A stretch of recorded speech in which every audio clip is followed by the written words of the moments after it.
నటి కుమార్ గారు నమస్తే సార్. నమస్తే నమస్తే అండి. సార్ మనకి ఒకటి ఉంటుంది అనమాట, ఎప్పుడైనా సరే సంఘంలో విజిల్ బ్లోయర్స్ అని ఉంటారు సార్. అంటే ఉమ్, జనాలందరికీ కూడా దాని గురించి పెద్ద అవగాహన లేనప్పుడు ఫస్ట్గా దాని మీద వాయిస్ రౌస్ చేసి అవగాహన కల్పించి దానికి ఎగనెస్ట్గా ఫైట్ చేసేవాళ్ళు విజిల్ బ్లోయర్స్ ఉంటారు. మన సమాజం ఏంటంటే పార్టీలకు అతీతంగా ఆ విజిల్ బ్లోయర్స్ని మనం ప్రొటెక్ట్ చేసుకోవాలి, ఆ విజిల్ బ్లోయర్స్కి తగిన గౌరవం ఇవ్వాలి, వాళ్ళ వాళ్ళ ఆ, వాళ్ళు అభివృద్ధి చెందేలా మనం చూసుకోవాలన్నమాట. అది మన బాధ్యత సమాజంగా. సో మనకి అవును. అలా అనుకుంటే పొలిటికల్ గా మనకు ఒక విజిల్ బ్లోయర్ రఘురామకృష్ణరాజు గారు సార్. ఫస్ట్ టైం రఘురామకృష్ణరాజు గారు జగన్మోహన్ రెడ్డి ప్రభుత్వంలో ఉండి జగన్మోహన్ రెడ్డి ఎంపీ అయ్యుండి కూడా వైఎస్ఆర్సీపీ ఎంపీ అయ్యుండి కూడా ఆయన వైఎస్ఆర్సీపీలో జరుగుతున్న తప్పుల్ని అలాగే ప్రభుత్వంలో వీళ్ళు చేస్తున్న తప్పుల్ని బహిరంగంగా విమర్శించారు, బహిరంగంగా చెప్పగలిగారు. అలాగే ఈ 4 సంవత్సరాల్లో నాకు తెలిసి ఒక తెలుగుదేశం, ఒక జనసేన, ఒక బీజేపీ చేయలేని పోరాటాన్ని, ఒక వీళ్ళు చేయలేని అవేర్నెస్ ని ప్రజల్లో క్రియేట్ చేయగలిగారు. సో డెఫినెట్ గా చెప్తే నేను త్రిబుల్ ఆర్ అనే వాళ్ళు ఒక బ్రాండ్ అనమాట. గత 4 సంవత్సరాలుగా ఒక ఆంధ్రప్రదేశ్లో జరుగుతున్న అన్యాయాలని వీళ్ళందరికన్నా ఎక్కువ ప్రజలకు అర్థమయ్యేలా చెప్పిన మనిషి ఆయన. రోజు ఒక గంట ప్రోగ్రాం పెట్టుకొని ప్రజలందరినీ జరుగుతున్న ఇష్యూస్ మీద ఎడ్యుకేట్ చేశారు. అలాంటి వ్యక్తి ఏ పార్టీలోకి వెళ్ళినా సరే వాళ్ళకి గెలుపు ఈజీ అయిపోతుంది అనమాట. ఆయన బీజేపీలో నుంచున్నా, జనసేనలో నుంచున్నా, తెలుగుదేశంలో నుంచున్నా ప్రజలందరూ కూడా సపోర్ట్ చేయడానికి రెడీగా ఉన్నారు. కానీ అన్ఫార్చునేట్ థింగ్ ఏంటంటే సార్, ఈ రోజు దాకా అంటే ఇలాంటి క్యాండిడేట్ ని ప్రతిపక్షాలు ఎవరైనా సరే వెరీ ఫస్ట్ లో తీసేసుకొని అనౌన్స్ చేసేయాలన్నమాట.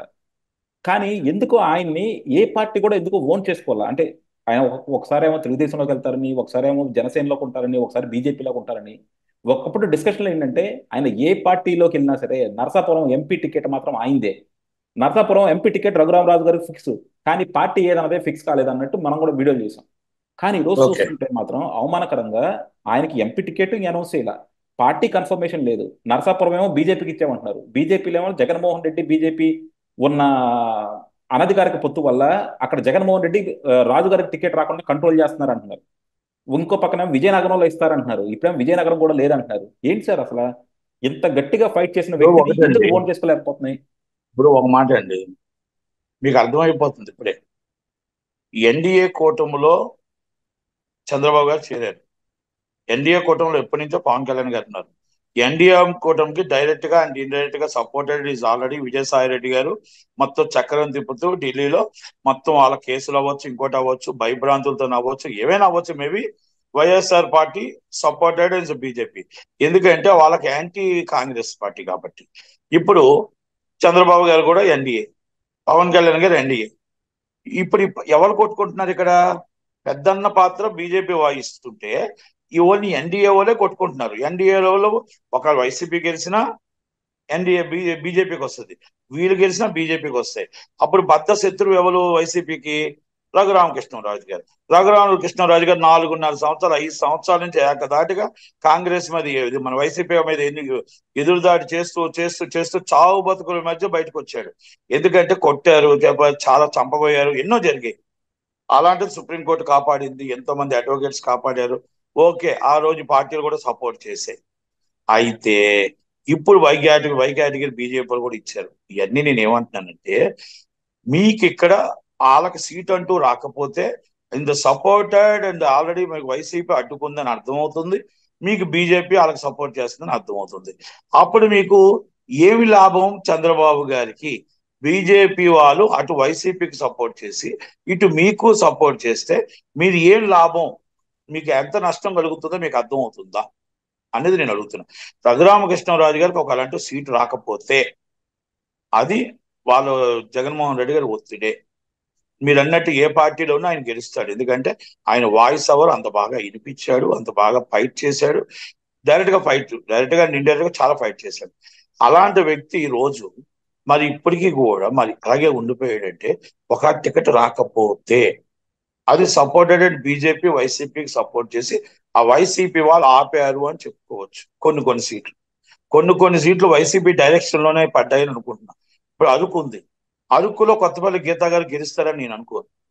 పాడేరు సీట్ ఉంది, పాడేరు బీజేపీకి పట్టలేదు. అలాగే చాలా ఈ అనపర్తి బీజేపీకి పట్టలేదు. చాలా ఏరియాలో బీజేపీకి పట్టలేని సీట్లలోనే నిల్చోబెట్టారు. అలాగే బీజేపీ డైరెక్షన్ లోనే పవన్ కళ్యాణ్ గారు కూడా వెళ్తున్నారు. ఇవన్నీ కూడా మీరు ఒక్కసారి ఇప్పుడు ఈ రోజు నేనేదో చెప్పడం, వేగ్గా చెప్పడం, లేకపోతే మీరు పెట్టారు, మైక్ పెట్టారని చెప్పడం కాదు. కానీ ఇది తప్పులు జరుగుతున్నప్పుడు ఎత్తి చూపకపోతే, అంటే మీరు అడగొచ్చు, కుమార్ గారు మీరు లోకేష్ గారికి చెప్తున్నారా, లేకపోతే మీరు చంద్రబాబు గారు చెప్తా ఎస్ ప్రతి మెసేజ్ నేను లోకేష్ గారికి పెడుతున్నా. ప్రతి నాకు మెసేజ్ కూడా ఇది తప్పు జరుగుతుందని నేను లోకేష్ గారికి పెడుతున్నా. లోకేష్ గారు మన రెస్పాన్స్ అయితే ఇవ్వట్లేదు, కానీ యాక్చువల్గా ఇంత ముందు రెస్పాన్స్ ఇచ్చేవారు. ఓకే, ఇప్పుడు బిజీగా ఉండొచ్చు, కానీ నేను ప్రతిదీ ఇంటిమేషన్ ఇస్తున్నా. ఇప్పుడు మీ ద్వారా కూడా నేను ఇంటిమేషన్ ఎందుకు ఇస్తున్నాను, ఎక్కడో కాదు ఏ పొరపాటునైనా ఎవరైనా చూసి ఇక్కడైనా సరే జనాల రూపంలో ఆయనకి ఇదిగో ఇక్కడ తప్పు జరుగుతుందని తెలుసు లోకేష్ గారికి, కానీ అవి కొన్ని సీట్లు కూడా తప్పు జరుగుతున్నాయి. మరి అవన్నీ కూడా ఎక్కడ రెక్టిఫై చేయకపోతే వైసీపీ గెలుస్తుంది, మనం దెబ్బతింటాం అనేది ఒకటి ఆలోచించుకోవాలి. ఆ ఆలోచన మరి ఎక్కడో తేడా కనబడుతుంది. దాని మీద నేనేమంటున్నానంటే, ఒకవేళ కానీ ఈ లెవెల్లో కూడా ప్రతిపక్షాలు కానీ ఆయన సీట్ ఇవ్వకపోతే ఇది వైసీపీ మేనేజ్ చేసి పట్టుదలతో వాళ్ళకి సీట్ ఇప్పించలేదు అని మనం చెప్పుకోవచ్చు. కాంగ్రెస్ పార్టీ స్వాగతిస్తూ వాళ్ళకి ఎంపీ సీట్ ఇస్తుంది ఆయన. కానీ ఇది కాంగ్రెస్ పార్టీ స్వాగతిస్తుంది, కాంగ్రెస్ పార్టీ గెలిచే ఛాన్సెస్ కూడా ఉన్నాయి. ఒకవేళ ఇది సీట్ ఇవ్వకపోతే నిజంగా ఆయన పోరాటానికి కాంగ్రెస్ పార్టీకి కానీ ఆయన వెళ్తే, షర్మిలం దగ్గరికి వెళ్తే 100% ఆయన గెలుస్తాడు ఎంపీ సీట్. ఇది మాత్రం నేను చెప్పగలుగుతాను. ఓకే, రఘురామకృష్ణరాజు గారు నాకు కూడా మంచి ఫ్రెండే, కానీ వెళ్తారా అనేది నాకు తెలియదు. నేనంటే ఓన్లీ నా సైజ్ నేను చెప్తాను. చాలా మంది ఇప్పుడు షర్మిలమ్మ గారు కూడా కడప టఫ్ అండ్ టఫ్ ఇస్తారు, అంత ఈజీ ఏమీ కాదు. మనం కాంగ్రెస్ పార్టీని కూడా తక్కువ అంచనా వేసుకోవద్దండి. కాంగ్రెస్ పార్టీకి కూడా కొంతమంది టికెట్ రాని వాళ్ళు ఒక 25 మంది 30 మంది వెళ్తారు. నువ్వా నేను అంత స్టేజ్ లోకి వస్తారు. అంత ఈజీ కాంగ్రెస్ పార్టీ ఒకప్పుడు కాంగ్రెస్ అనుకోవద్దు. ఈ రోజు కాంగ్రెస్ కి రేవంత్ రెడ్డి గారి బ్యాక్గ్రౌండ్ ఉన్నారు, డికే శివకుమార్ కి బ్యాక్గ్రౌండ్ ఉన్నారు ఇక్కడ, అలాగే షర్మిలమ్మ గారు ఉన్నారు. కాబట్టి వాళ్ళు ఎట్టి పరిస్థితుల్లో ఆంధ్రప్రదేశ్ లో ఓట్ బ్యాంక్ అనేది 29 టార్గెట్ గా కంపల్సరీ తీసుకొస్తారు. డెఫినెట్ గా సార్. ఇప్పుడు కాంగ్రెస్కి వెళ్తే మాత్రం రఘురామకృష్ణరాజు గారు ఈజీగా గెలుస్తారు. అలాగే రఘురామకృష్ణరాజు గారు ఇండిపెండెంట్ గా పోటీ చేసిన సిగ్నిఫికెంట్ ఓట్ పర్సెంటేజ్ మాత్రం వస్తుంది. కాకపోతే మేబీ గెలుస్తారా కాదండి. ఎందుకంటే చిన్న మాట, ఇండిపెండెంట్ అంటే ఒక వ్యక్తి, ఆ ఒక వ్యక్తి ఉన్నాడు కాబట్టి ఆ రోజు కొట్టడానికి కానీ అరెస్ట్ చేయడానికి కానీ నానా బేబాసం చేసి తీసుకెళ్ళాడు. అదే ఒక పార్టీకి అంటప్పుడు ఏమవుతుందంటే కొన్ని వేల మంది కార్యకర్తలు up to not only Congress party small party, ఇది ఆంధ్రప్రదేశ్ స్మాల్ అవ్వచ్చు, నేషనల్ పార్టీలో కొన్ని లక్షల మంది కార్యకర్తలు ఉన్న పార్టీ, కొన్ని కోట్ల మంది కార్యకర్తలు ఉన్న పార్టీ. మీకు ఎప్పుడు కూడా సపోర్ట్, ఎప్పుడు కూడా ఒక మనిషి ఇక్కడ ఏమైనా జరిగితే కాంగ్రెస్ పార్టీ నేషనల్ వైడ్ గా సపోర్ట్ ఉంటుంది. అందుకే పార్టీ నుంచే నిల్చోవాలని నా ఉద్దేశం. జాతీయ పార్టీ ఎప్పుడు వాల్యుబుల్ అండి, ఎనీ పార్టీ, అది బీజేపీ ఆర్ కాంగ్రెస్, వాల్యుబుల్. ఇది మాత్రం చాలా మంచి పాయింట్ సార్. డెఫినెట్ గా ఏంటంటే కాంగ్రెస్ నుంచి పోటీ చేస్తే మాత్రం రఘురామకృష్ణరాజు గారికి కంపల్సరీ 100% విజయం ఉంటుంది. అదే సీట్ ఇవ్వకపోతే, ఎందుకంటే వీళ్ళు ఏదో ఇప్పుడు నానా రకాల మాటలు చెప్పొచ్చు, రేపు గెలిచినాక నిన్ను చూసుకుంటాము లేకపోతే రాజ్యసభ పంపిస్తామని ఇలాంటి స్టేట్మెంట్లు ఇస్తాయి. కానీ రఘురామకృష్ణరాజు అనే ఆయన రాజ్యసభకి వెళ్ళకూడదు. ఆయన డైరెక్ట్ గా జనాల్లో గెలాలండి. మనిషి జనాల్లో నిల్చోవాలండి. అది చంద్రబాబు నాయుడు గారు అర్థం చేసుకుంటారని అనుకుంటున్నా, పవన్ కళ్యాణ్ గారు అర్థం చేసుకుంటారు అనుకుంటున్నా. ఒకవేళ ఆయనకంటూ సీట్ రాకపోతే అది జగన్మోహన్ రెడ్డి గారు ఆపినట్టు, అది బీజేపీ వాళ్ళు మేనేజ్ చేసిన విజయసాయి రెడ్డి గారు. కానీ ఇక్కడ ఒకటి చూద్దాం సార్. ఇప్పుడు మీరు అన్నట్టు ఏంటంటే ఆయనకు సీట్ రాకపోతే కంపల్సరీ జగన్మోహన్ రెడ్డి బీజేపీని మేనేజ్ చేసినట్టు. అప్పుడు దీనికన్నా అవమానం చంద్రబాబు గారికి ఉంటుందా? ఎందుకంటే చంద్రబాబు గారు ఈ రోజు ఎన్డీఏ కన్వీనర్ గా ఉండి జాతీయ స్థాయిలో అంత గుర్తింపు ఉండి రాజకీయ చాణక్యుడు అనుకునే చంద్రబాబు కాదండి. ఇప్పుడు చంద్రబాబు నాయుడు గారు ఒక భయంతో ఉన్నారు. ఎందుకంటే కేజ్రీవాల్ గారిని అరెస్ట్ చేశారు, కవిత గారిని అరెస్ట్ చేశారు. మనం కూడా మాట వినకపోతే రేపు మనల్ని అరెస్ట్ చేస్తారేమో, మా కొడుకుని అరెస్ట్ చేస్తారేమో. ఇప్పుడు ఈ రాజకీయ జీవితం ఇది ఇంకా 5 సంవత్సరాలు, ఈ జీవితంలో మనం రావాలి, మనం ఎందుకు కాంప్రమైజ్ అవ్వాలని ఒక ఆలోచనతో ఆయన వెళ్తున్నాడేమో. కానీ ఈజ్ నాట్ కరెక్ట్. ఎంతో మందిని అరెస్ట్ చేసుకుంటూ వెళ్ళిపోతారు. ఎంతమందిని మీరు జైల్లో 53 రోజులు ఉన్నారు. మీకు 53 రోజులు 53 లక్షల మంది, కోట్ల మంది జనాభా ప్రపంచం అంతా మీకోసం సేవ చేశారు, మీకోసం పోరాటం చేశారు, మీకోసం అహోరాత్రిలో నిలబడ్డారు, మీకోసం ఫ్యామిలీ మెంబర్స్ నిలబడ్డారో లేదో తెలియదు, కానీ మీ భార్య నిలబడేది, మీ కొడుకు నిలబడ్డారు, ప్రజల కార్యకర్తలు అందరూ మీతో పాటు నిలబడ్డారు. ఇది వాస్తవం. వాళ్ళ కోసం మీరు గుర్తించారా? వాళ్ళని ఏమైనా మాట్లాడారా? ఆ కార్యకర్తలు మీరు ఏమైపోయారు? ఇప్పుడు ఎక్కడెక్కడి నుంచో మళ్ళీ వైసీపీ నుంచి వచ్చిన వాళ్ళకి మీరు టికెట్లు ఇస్తున్నారు. కానీ ఇది చంద్రబాబు నాయుడు గారికి పాత పద్ధతి, మళ్ళీ పాత చింతకాయ పచ్చడి అని అనుకుంటున్నారు. కనుక ఎవరైతే భజన చేశారో మళ్ళా భజన చేసిన అందరూ మొదలవుతున్నారు. కనుక ఇది ఒక్కసారి ఆలోచించుకోవాలి చంద్రబాబు నాయుడు గారు కూడా. ఎందుకంటే ఇది పార్టీ గెలుపు చావరేవో, ఈసారి గెలవాలి. గెలిస్తేనే పార్టీ, గెలకపోతే శాశ్వతంగా వైసీపీ ఉంటుంది, సెకండ్ ప్లేస్ లో కాంగ్రెస్ వస్తుంది. అది మాత్రం వాస్తవం. మీకు టీడీపీ కార్యకర్తలు ఇప్పటికే నిర్వార్యం అయిపోయారు, భయపడుతూ ఉంటున్నారు. వాళ్ళకి ధైర్యం కావాలంటే గవర్నమెంట్ రావాలి. అది బై ఆ గవర్నమెంట్ వస్తేనే మీరు ప్రజలు అంటున్నారు, ప్రజలు మీరు మమ్మల్ని ఎన్నుకోవాలంటున్నారు. ప్రజలు ఎలాగ ఎన్నుకుంటారు? ఓట్ బ్యాంక్ అనేది ఆయన చేతిలో ఉంది. ఓట్ బ్యాంక్ ఆల్రెడీ కొన్ని చేతిలో పెట్టుకున్నాడు, రెడీగా పెట్టుకున్నాడు, వాలంటీర్స్ రూపంలో పెట్టుకున్నాడు. అది నిర్వీర్యం చేయలేనప్పుడు, మీ కమిటీ నిర్వీర్యం చేయలేనప్పుడు, ఏమీ పట్టించుకోలేనప్పుడు, మీ సీట్ల కోసం ఇంకా కొట్టుకుంటున్నప్పుడు అవతల కాసి పని అవతల కాసి చేసుకుంటూ వెళ్ళిపోతారు. మీకు ఇప్పుడు ఒకటండి, ఏమండి గుర్తుందా, ఏమండి గుర్తుందా, ఏమండి గుర్తుందా, ఒక ఫోన్ కాల్ ఉంటుంది, 50 మంది నా దగ్గర ఉంటాయి. 50 మంది కాళ్ళు రోజుకు 10 సార్లు చేస్తాను. ఇదిగో మీకు అమ్మఒడి రావాలి, ఇదిగో మీకు ఇది రావాలి, మీకు పెన్షన్ రావాలి. ఇవన్నీ రావాలి అంటే జగన్మోహన్ రెడ్డి గారు రావాలి, జగన్మోహన్ రెడ్డి గారికి మీ ఓటు వేయాలి అని అంటే అవతల ఏమనుకుంటారండి? అమ్మో ఇన్ని రావాలి కదా, మాకు ఎందుకు చదువు లేదు, సంధి లేదు, మాకు ఇది ఈ డబ్బులు మాకు పోతాయేమో, ఈ చంద్రబాబు నాయుడు గారు ఇంతకుముందు మాకు కరెక్ట్ గా చేయలేదు కదా అనుకుంటారు. దాంట్లో కూడా వైఫల్యం ఉంది. ఇంతకుముందు 2014లో ఆయనే పూర్తిగా అన్ని ఫుల్ఫిల్ చేయలేదు. పేద ప్రజలు ఏమనుకుంటారండి? ఈ రోజు మనకు అద్దె డబ్బులు అనుకుంటున్నారు, ఆ డబ్బులకు తగ్గట్టు 3 రెట్లు ఖర్చు అవుతుందని వాళ్ళు అనుకోవట్లేదు. దాన్ని మనం చెప్పగలగాలి, ఒప్పించగలగాలి. ఆ పేద ప్రజలకు మీరు ఇచ్చే 3,000 రూపాయలకి 10,000 ఖర్చు అవుతుందని చెప్పగలగాలి.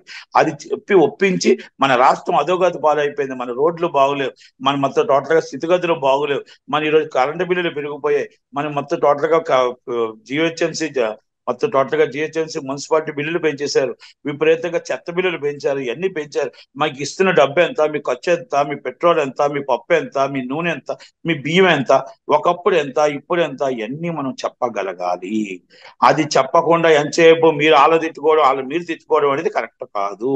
అది మనం వివరించగలగాలి. ప్రతి కార్యకర్తకి వెళ్ళి 50 మందికి ఒక వాలంటీర్ వాళ్ళకు ఉన్నారు, మీకు ఎవరున్నారు చెప్పండి?